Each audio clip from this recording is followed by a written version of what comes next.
great opportunity. It isn't often family get together to laugh and enjoy ourselves. It's usually sad occasions. But this is a blessed occasion. And I truly feel the spirit of the families that we're honoring here tonight.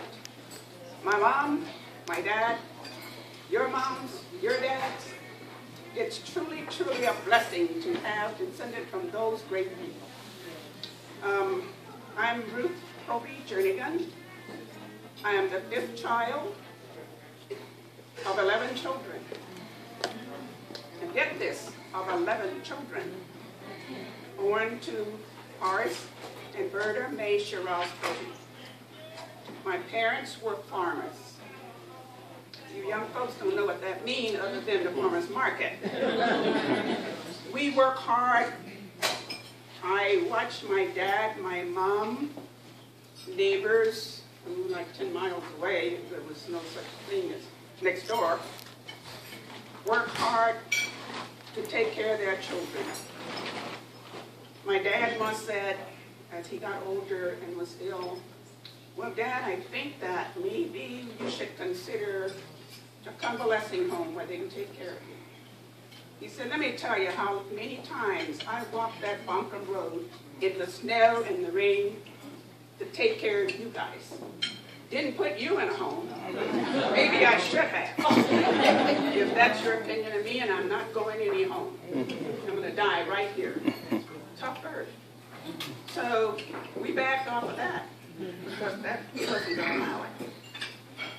I was an early child that started learning early and curious. So I was in high school at 11.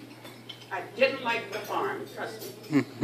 They had worms, they had snakes, they had all the stuff I was afraid of. So early on, I thought, I need to get out of here. This is not for me. So I was in high school in 3 or 4th. And we had this boggy gathering, we used to call it the Big Day. And I met a soldier by the name of Jernigan. He's quite older than I, but in my mind, it's okay. So we got married. I was very, very young. My parents objected to it. However, they said, best you get married than to mess up the family's name. So I knew what that meant.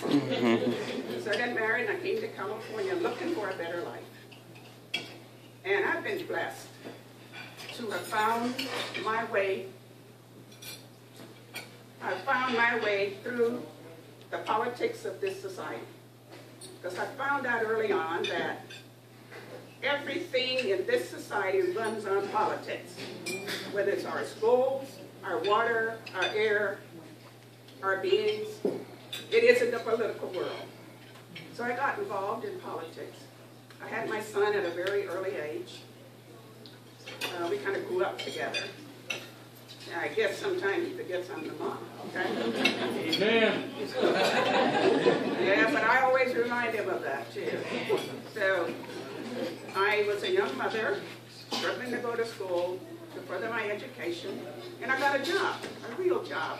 I had menial jobs in the fish cannery and wherever you could get a job. But then I found out about politics, and that's where I landed. I went back to school and got the necessary paperwork.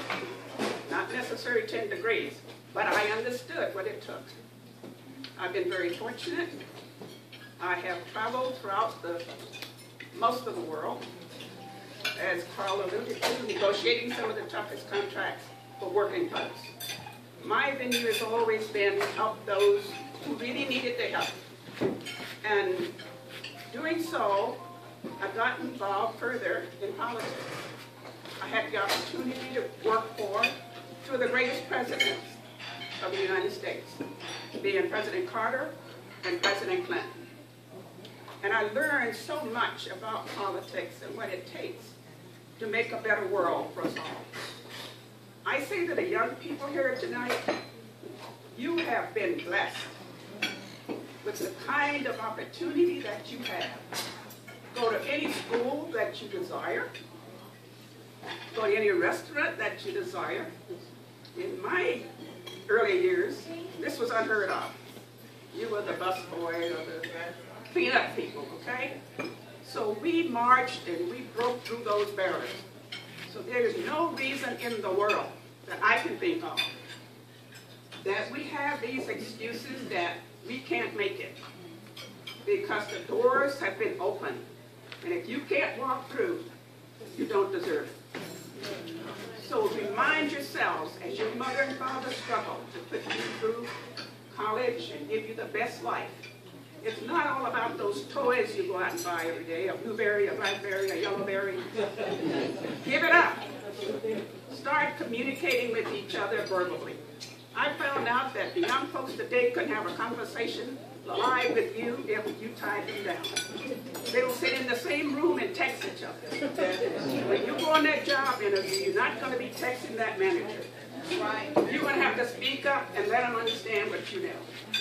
So all these gimmicks and gadgets that you're getting, that is the way of life, it's not the way of life.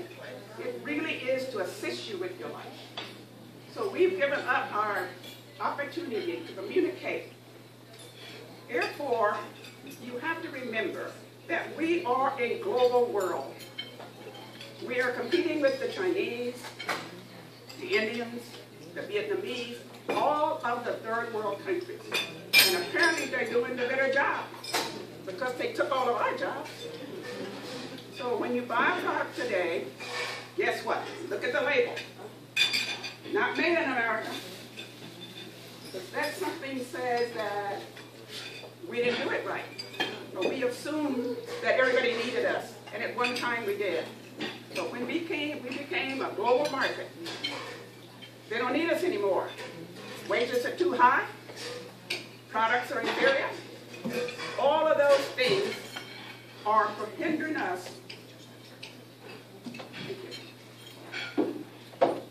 from having jobs today. And I know as you hear on the news that we have a 14% unemployment. We don't have that in the third world countries. So if I leave this group, there's no point in telling us older folks, we've been there, we've done the marches, we've had the dogs, we went to jail, what it was like. All you need to do is look at your books. Think about what history was. When I came along, women didn't have the rights to bid for those kind of men jobs as Carl alluded to. We challenged that. They passed the Civil Rights Act in 1964. Somewhere along the line, we kind of got left out, ladies. So we went back and asked for an amendment from the Supreme Court Justice that we must have an amendment. And that's what ERA was about, Equal Rights for Women. We marched until we got that passed. Don't let those opportunities pass us, because there's been a lot of suffering from our foreparents to make this kind of venue possible.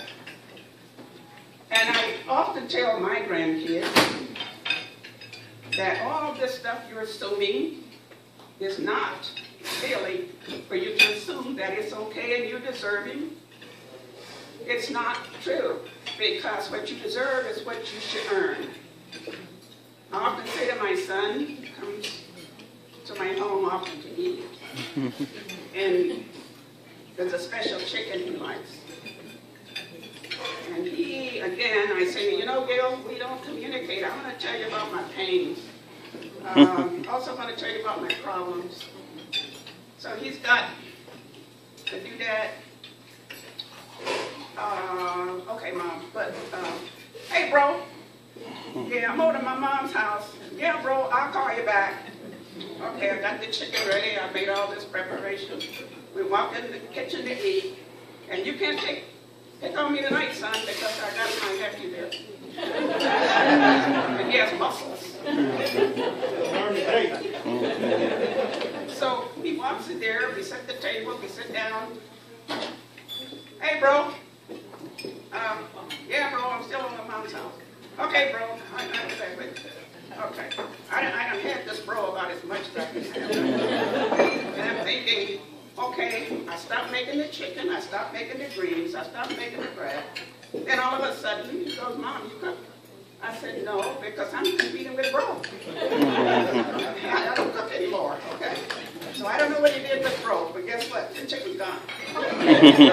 So again, I want to say all of these gadgets that we think is so important and we need is not necessary. They're able to aid us to get from point A to point B when you're not at home with a land phone or when you really have an emergency. You see the accidents on the freeway? We are carried away with, I guess, Tracy, I see your eyes.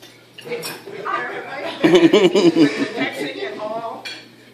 Think about sitting down and reach out and touch someone. Say to an elderly person or a young kid, with all this talent I've seen last night, we gotta harness that and show them there's another way other than sitting on the texting, watching TV. I was in Southeast Asia, and they don't watch TV there during the week. They only can have family TV on the weekend. Are they excelling? Or are they beating us in education? Guess what? Yes. It's because their effort is on the higher education that we often teach them. But while our kids come home in the afternoon, and I got grandkids that's guilty, and they watch TV or they get on the computer and play games. Well, the games that our trading partners are playing is learning how to take over the market. We will have that unemployment to 20% pretty soon if we don't get that message. We have a very important election, and I don't do presentations without bringing politics in, but that's our life. We have a very important election coming up in November. Are we registered to vote? Yes. Will we vote? Yes. If we don't vote, we ain't counted. You get it? That's why you ain't counted. And those that don't go to the polls and exercise that right that our foreparents died for, guess what? You're going to be left out of that equation. So when you see the districts being chopped up, the congressional areas being chopped up, it's because you have been counted. So I'm looking forward to the next election and the next election so we can make a change. We have to continue to support change. And when I leave you this afternoon, I want you to know that my love sustained all of this. I would just take a moment to go through my list of my immediate family. My siblings, there was 11. And I would ask that those belong to that family please stand so I will get to know who you are. Okay? We don't all live in the same community. Herman Proby, my oldest brother. He has no family here. Bernice Proby Myers. She couldn't be here with us tonight, but I know they send my love and blessings to her. Ella Proby Jackson.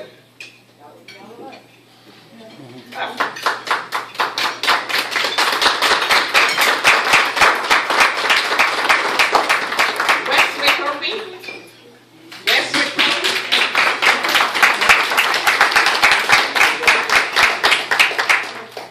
Ruth Proby Jernigan.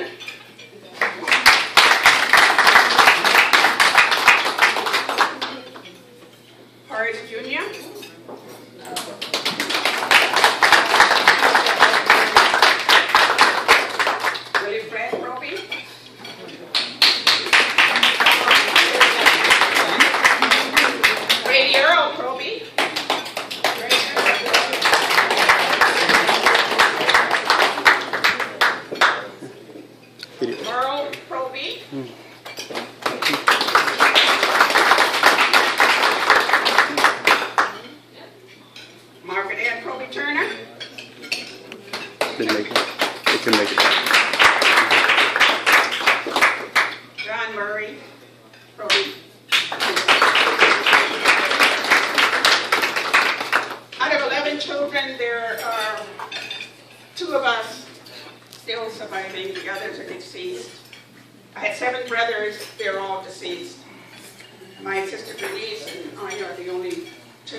Men, where are you?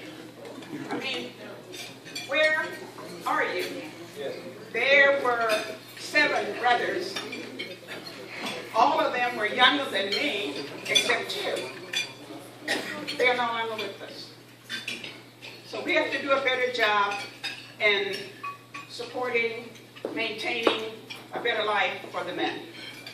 You got to do a better job because you should be present. And if you look around this room, you're not here. Women, we're outnumbering you.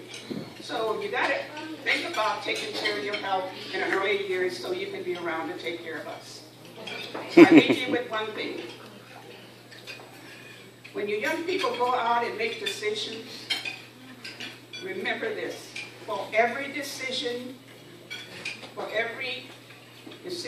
you make, there are consequences. And remember, if you make good decisions, there will be good consequences. And if you make bad decisions, you will have bad consequences. So let's make all of us old folks proud and continue to do the kind of work that you are doing and bringing up the rear. God bless all of you, and know that I love you, and have a very good time here. Spend some money. We're broke. The state is broke. But be careful of that 10% sales tax, okay? But have a good trip home, and let's stay in touch, and let's be supportive, because I don't want to meet again in 2 years, and I haven't heard from you much. Because you think this sounds like I'm angry. I will be pretty angry. Okay? God bless all of you, and have a great time.